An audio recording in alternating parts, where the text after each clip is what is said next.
हे आहे DS news network. आपण पाहत आहात आपली बातमी आपला आवाज. नमस्कार, मी दिनकर शिंदे. आपण पाहताय DS न्यूज. तुमचं मत माझं मत मध्ये आपलं स्वागत. मित्रांनो, महत्वाचा विषय मी आपल्या समोर घेऊन आलोय, तो म्हणजे तिसऱ्या टप्प्यामध्ये मनोज जरांगे पाटील आक्रमक का झाले. कारण आपण पाहतोय मनोज जरांगे पाटील यांनी मराठा समाजाला कुणबीतून आरक्षण द्या ही मागणी केली आणि जवळपास 3 महिन्यापासून ते आमरण उपोषण करतायत, लढा देत आहेत, साखळी उपोषण करतायत. गावोगाव जाऊन ते तुमच्या मराठा समाजाला सुद्धा ते जागरूक करण्याचा प्रयत्न करतायत. मित्रांनो, हे सगळं करत असताना आपण शांततेचं युद्ध या ठिकाणी करतोय. शांततेची लढाई आपण लढू, आपण लोकशाही मार्गाने आंदोलन करून आपल्या समाजाला आरक्षण मिळवून घेऊ, ही भूमिका जरांगे पाटील या ठिकाणी सातत्याने व्यक्त करतायत. पहिल्या टप्प्यामध्ये 17 दिवसाचं आमरण उपोषण केल्यानंतर राज्य सरकारनं त्यांचं उपोषण मागे घेतलं आणि 1 महिन्याची मुदत द्या म्हणून त्यांच्याकडून त्यांनी विनंती केली. मनोज जरांगे पाटील त्यांना 40 दिवसाची वेळ दिली आणि या 40 दिवसामध्ये राज्य सरकारनं मराठा समाजाला सरसकट कुणबीचं आरक्षण द्यावं हे त्या ठिकाणी मुद्दा लावून धरला.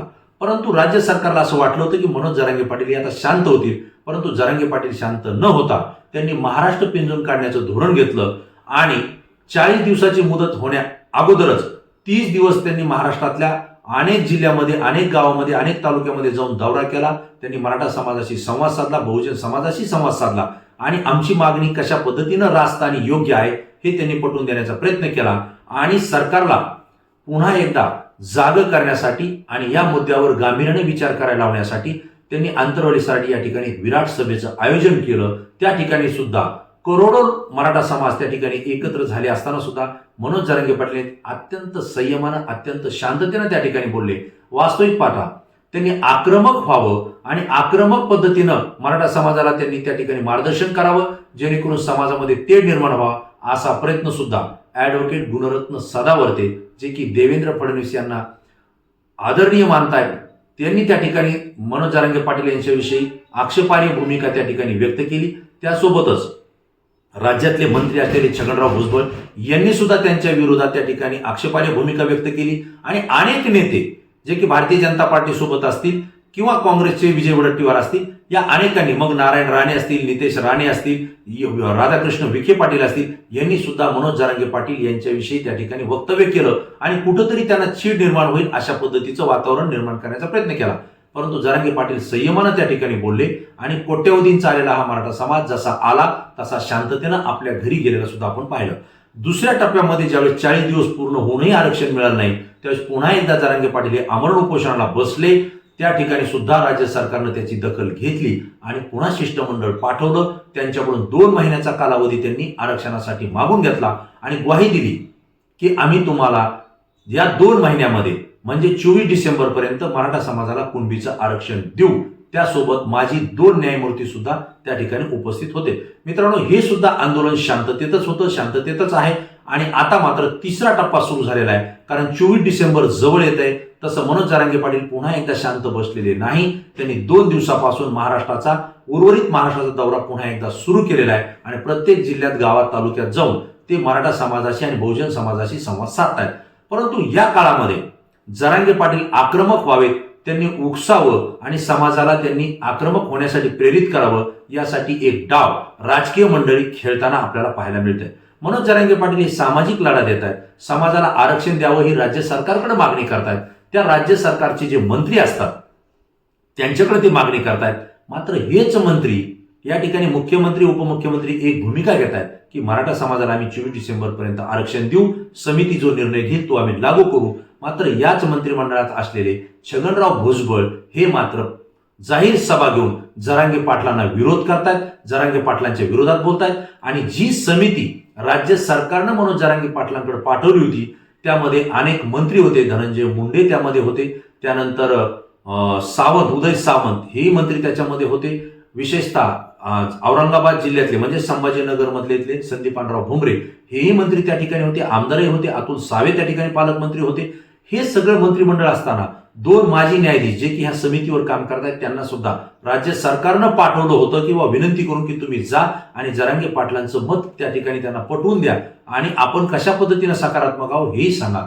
ज्या अर्थी ही समिती पाठवली ही राज्य सरकारनं पाठवली, म्हणजेच या राज्य सरकारमध्ये सहभागी असलेले मंत्री असतील, आमदार असतील, याचा त्याला पाठिंबा असतो हे स्पष्टपणे असतं.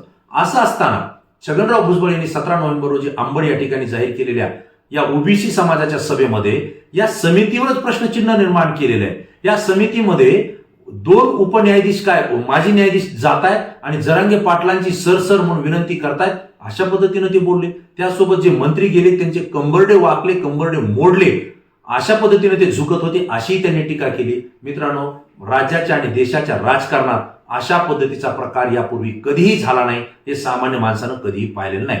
एक मंत्री जो समिती नियुक्त करताना, समिती पाठवताना त्या ठिकाणी सहमती देतो आणि तोच मंत्री समाजाच्या स्टेजवर जाऊन जाहीर सभेमध्ये बोलताना मात्र या समितीवर प्रश्नचिन्ह निर्माण करतो. याचा अर्थ राज्य सरकार मराठा समाजाला आरक्षणाची जी भूमिका घेतोय त्यावरच प्रश्नचिन्ह निर्माण झालंय, हे आपल्याला या ठिकाणी स्पष्टपणे सांगावं लागेल.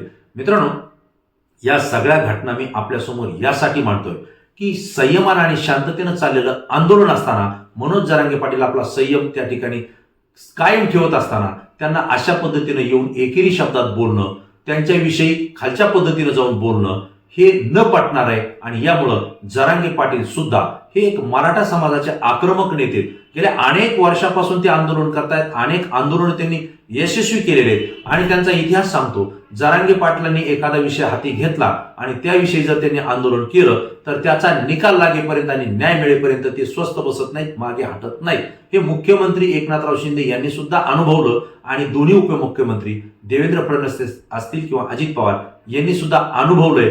कारण त्यामुळंच आज जरांगे पाटील कितीही पथक, कितीही समित्या पाठवल्या तरी आपलं आंदोलन मागे घेत नाही, हे त्यांच्या लक्षात आलंय आणि म्हणून या मराठा समाजाच्या आरक्षणासंदर्भात ते सकारात्मक भूमिका घेताना आपल्याला दिसतंय.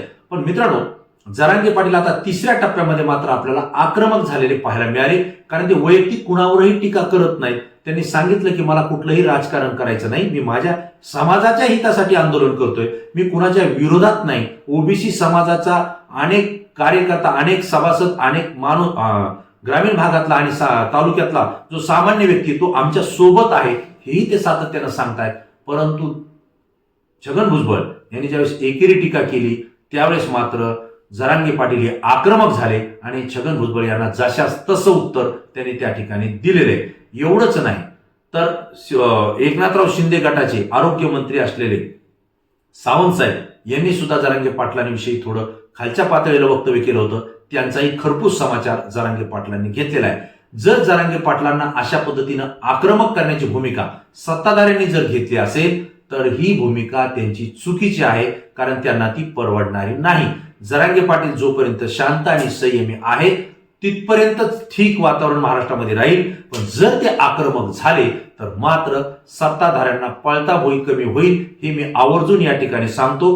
कारण मी DS न्यूजच्या माध्यमातून जरांगे पाटलांचे अनेक आंदोलन कव्हर केलेले, त्यांचा स्वभाव आणि त्यांची वृत्ती आणि त्यांना मिळणारं पाठबळ आज पाहता निश्चितपणे त्यांची आक्रमक भूमिका ही सत्ताधाऱ्यांनाच नव्हे तर जो कोणी मराठा समाजाच्या आरक्षणाच्या विरोधात असेल किंवा जरांगे पाटलांच्या विरोधात बोलेल त्याला तो भोगावा लागेल, हे चित्र या ठिकाणी आपल्याला दिसतंय. आणि म्हणूनच जरांगे पाटील हे 3ऱ्या टप्प्यामध्ये आपल्याला आक्रमक झालेले पाहायला मिळतील. परंतु जर सत्ताधाऱ्यांनी किंवा छगन भुजबळ आणि त्यांच्यासोबत असलेले जे नेते असतील, मग ते पडळकर असतील किंवा विजय वडेट्टीवार असतील, यांनी सुद्धा थोडा संयम ठेवावा. कारण आपण सत्तेमधले आहोत किंवा विरोधी पक्षातले विरोधी पक्ष नेते आहोत. आपण राज्यामधली कायदा आणि सुव्यवस्था राखण्यासाठी जबाबदारी आपल्यावर आहे. परंतु आपणच 2 समाजामध्ये, 2 जाती धर्मामध्ये तेढ निर्माण करणारी स्टेटमेंट, वक्तव्य आपण करतायत, हे महाराष्ट्राला परवडणार नाही. मनोज जरांगे पाटील हे काही राजकीय नेते नाहीत, राजकीय वक्तव्य करणारे नाहीत, ते एक सामाजिक कार्यकर्ते.